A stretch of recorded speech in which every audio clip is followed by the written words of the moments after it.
Hey everyone, I'm Pete, and this is Beat, the Malleable application framework I'm working on. This month for the harvest, I've been thinking a lot about the Malleable software essay, in particular this idea of the gentle slope. So just as a refresher, the idea of a gentle slope is taking a user from someone who's just kind of consuming an application into um, really being able to do whatever you want with it, change it however you like. So an example in Excel would be like, oh, okay, you're just entering data or reading the Excel sheet, and then you go from all the way from that to being able to change formulas to full on changing the shape of the spreadsheet, even writing scripting on the back end. So Excel is an example of an application with a gentle slope to customization. Um, which is awesome. It's super important. And I guess what I'm thinking about, what I've been thinking about for a while, is what does that mean when you want to say take someone from being working with spreadsheets to, let's say, like building a website or making a game or working with robots or something like that. So this is something that I've had to do a lot in my career as a contractor, is just like move between these completely separate domains.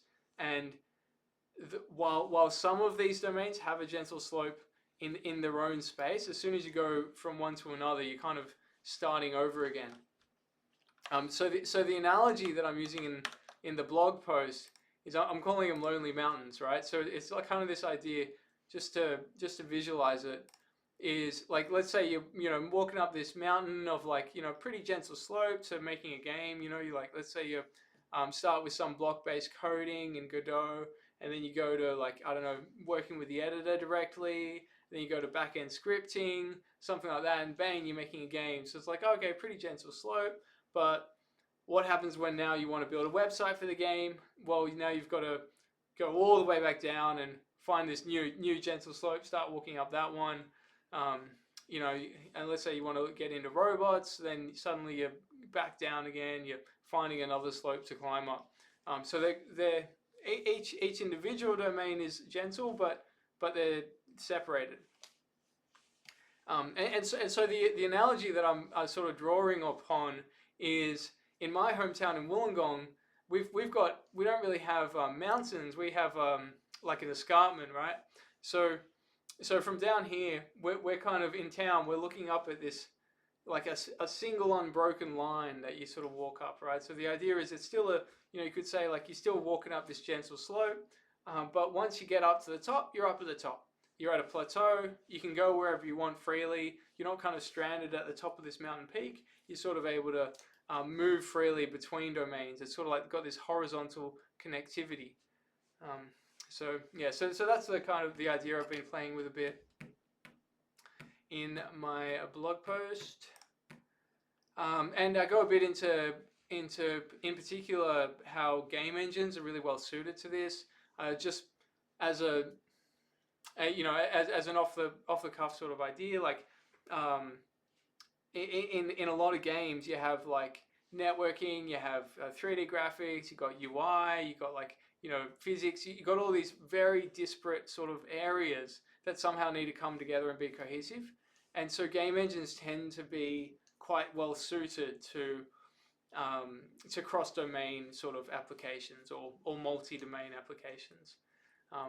And so yeah, looking a bit into that, and yeah, so that's kind of also, this is like very much based on what I'm doing with Beat in being an agnostic framework, in saying like, hey, if you want to build this, you want to build that, well, it's got the primitives that kind of work well with all of them, and why it's built on the Bevy engine, why game engines are such a good fit for that. Yes, and then in the like just in a bit of an update for what I've been building. So this week I started working on the character cell renderer. So an example of this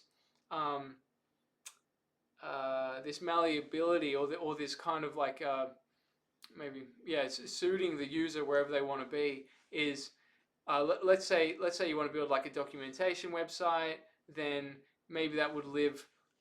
You sort of, there's a lot of web frameworks you can do that with, but what if you wanted to also display it in a terminal? So what I'm building with Beat is the styling system is going to work.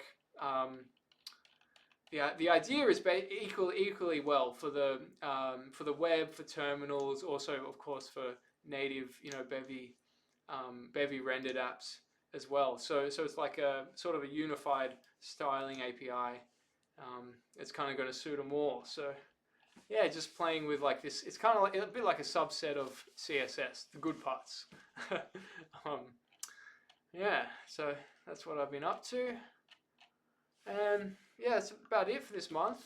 And of course, if you're interested in the project, please drop by the Discord server, or you can check out the GitHub, of course, or the blog post. Yeah, be happy to chat if you've got any ideas or questions. Happy harvest.